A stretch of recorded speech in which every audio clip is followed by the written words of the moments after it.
teu reino e tua vontade. Então nós temos aqui 4 pontos para entender o lado de Deus nessa oração. Pai nosso, teu nome, teu reino, tua vontade. Agora, qual é o lado do homem nessa oração? Dá-nos, perdoa-nos, não nos deixe cair, livra-nos. Então você vê qual é o nosso lado nessa oração? Nosso lado é esse. Aqui você e eu precisamos entender. Há 2 batidas alternadas do coração da oração que são reveladas aqui. Vou repetir. Na oração do Pai Nosso, essa oração que é um padrão, essa oração que nos fornece a estrutura de todas as orações, ela tem 2 batidas alternadas, que são as 2 batidas alternadas do coração de todas as orações. Então aqui nós vamos ver. Primeira parte, tem que haver um alinhamento. Se a nossa oração não tiver um alinhamento, esse alinhamento aqui são 3. Nosso Pai, o seu nome e o seu reino. Este é o alinhamento. Se a... O nosso Pai, quando a gente ora, a gente fala com Deus, o nome dele, porque ele honra o nome, o seu nome, Pai, em seu nome, em nome de Cristo, você pede as coisas, e para o reino. Nós temos que procurar entender que nós estamos aqui para trabalhar para o reino de Deus, que é para Jesus Cristo. Nós somos discípulos de Cristo. O cristão é um discípulo de Cristo. Como era João, como era Tiago, como era Pedro. Espiritualmente, se nós somos cristãos, somos discípulos de Cristo. as nossas orações não tiverem esse alinhamento, nosso Pai, seu nome e o seu reino, então ela não tem fundamento algum. Vocês se lembram? Eu repeti, eu compartilhei com vocês a primeira parábola, que é a parábola que está aqui em Lucas 11, daquele amigo importuno, que ele vai até a casa do seu amigo à meia-noite para pedir pão, porque havia chegado na sua casa um amigo seu, e ele não tinha nada para dar, ele foi até a casa do seu amigo e ele o importunava. E ali existe um detalhe delicadíssimo de interpretação, porque nós não temos isso na nossa Bíblia em português. Só no texto original que nós vamos perceber esse detalhe. Porque ali a palavra importunava, importunação, são termos diferentes. Então, primeiro tem a ver com o grito, com o bater do peito, com o desespero. E a outra palavra, quando diz que aquele amigo que estava dormindo, ele vai se levantar, não por ser seu amigo, mas por causa da importunação. Essa palavra importunação aqui, ela foi infelizmente mal traduzida. A palavra grega aqui é paideia, que significa que essa palavra está ligada com a cultura daquele tempo, com a honra do nome, com a generosidade que a pessoa precisa exercer para não macular o seu nome.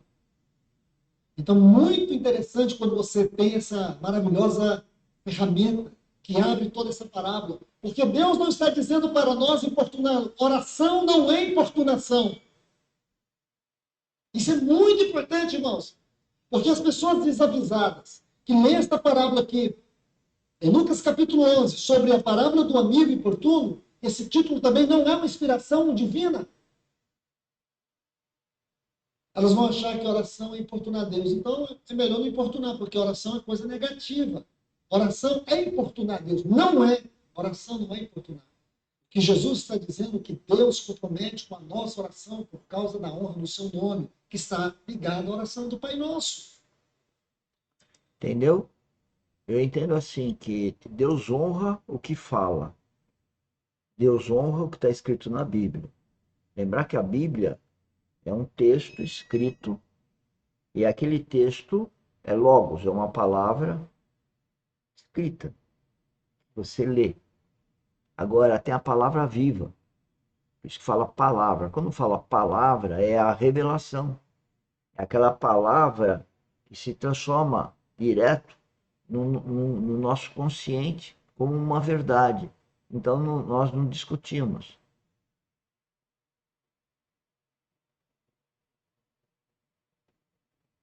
Então é muito importante a gente entender alguns detalhes, porque esse entendimento não é pela lógica, mas é por revelação. Por isso que a gente não deve discutir, porque o outro talvez não tenha tido aquela revelação. E nem talvez o outro seja um filho de Deus. Porque o filho de Deus não está escrito aqui, filho de Deus. A gente tem que discernir como? Espiritualmente. E não é porque é filho de Deus que é perfeito também. Isso é uma pegada da religião, achar que sou filho de Deus, então está tudo em ordem. Ser religioso não quer dizer que é filho de Deus. Pode se denominar filho de Deus. Também posso me denominar o filho do vizinho. Não quer dizer que eu seja. Bom, vamos voltar a escutar aqui.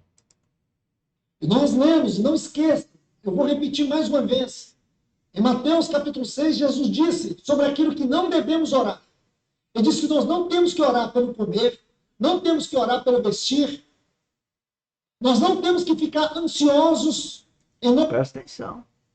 Nós não temos que orar para comer, nós não temos que orar para se vestir ou para ter morada. Nós não temos que orar para as coisas que são básicas, porque Deus prometeu. Agora, se você é um cristão, se você é discípulo de Cristo, se você nasceu de novo, se nós temos o Espírito Santo habitando no coração, então nós temos que ouvi-lo e fazer o que ele manda. Não ficar aqui não louco para baixo para cima, querendo ganhar esse mundo, com mil afazeres. Isso é fundamental. Que a gente ore para atender a vontade de Deus, para saber qual que é a vontade de Deus, para que Ele nos dirija, através do Espírito Santo, para realizar o que Ele quer que eu realize. Não é para minha vontade, não é para o meu prazer, é para a realização dEle, que Ele quer que eu faça. Nossa vida e nossas necessidades. Porque Deus sabe de tudo que temos necessidade. E ele diz assim, para nós buscar em primeiro lugar o seu reino. Venha o teu reino. Venha o teu reino. Santificado seja o teu nome. Você está vendo aqui a estrutura da oração que se desenvolve nessas parábolas? Então, meus irmãos e irmãs, então aqui nós vemos primeiro o alinhamento. Nosso Pai, seu nome, seu reino. Agora, segundo, o resultado. Então, alinhamento e resultado. Qual é o resultado? Ele nos dá, ele nos perdoa e ele nos livra. Isso aqui não é um segredozinho para Deus responder todas as nossas orações. Porque Deus, ele tem o tempo e a hora para nos responder. Muitas orações que nós fazemos. Veja, ele nos dá quando ele quer. O tempo é dele. Não é quando a gente quer. Mas ele vai dar tudo o que ele prometeu dar. Comida, vestimento e moradia. Por que que então alguns não têm roupa? Não têm o que comer? Não têm onde morar? Por que será? Deus está dando mancada? Ou nós estamos dando mancada? Cada um reflita. Tem gente que tem comida, tem morada, tem roupa, mas quer mais roupa, quer mais comida e quer uma morada melhor. E começa a ficar ansioso por essas coisas. Será que essa pessoa está fazendo a vontade de Deus? Será que essa pessoa está crendo em Deus? Será que ela está entendendo o que Deus está falando para ela fazer? Os propósitos que Deus tem por ela, ou tem para ela, ou ela quer ter os seus propósitos. Você tem um propósito de ser dono da cocada preta. Eu tenho o propósito de ter o título NXPTO. Nós temos que tomar muito cuidado com isso, porque a sociedade fica falando para a gente ter título, para a gente ser doutor, falando para a gente fazer um curso universitário, para a gente fazer outro curso, pós-graduação, para a gente ter 2 trabalhos, 3 trabalhos. Será que é isso que Deus pediu? Ou é o eu da pessoa que está atrás desse tipo de coisa? Reflita. Reflita e veja se nós realmente somos discípulos de Cristo. Reflita para ver se realmente Cristo é a nossa referência. Se ele habita aqui. Se o Espírito Santo que está me guiando. Acho que esse é o ponto. E é cada um com Deus através da oração. E é 24 horas. É lógico que precisa ficar a sós com Deus. Chamado solitude. Não é solidão. Solidão é você ficar ausente dos outros. Solitude é você ter um relacionamento com Deus, mesmo tendo um monte de gente eventualmente junto. Ainda não veio a resposta, mas nós precisamos descansar.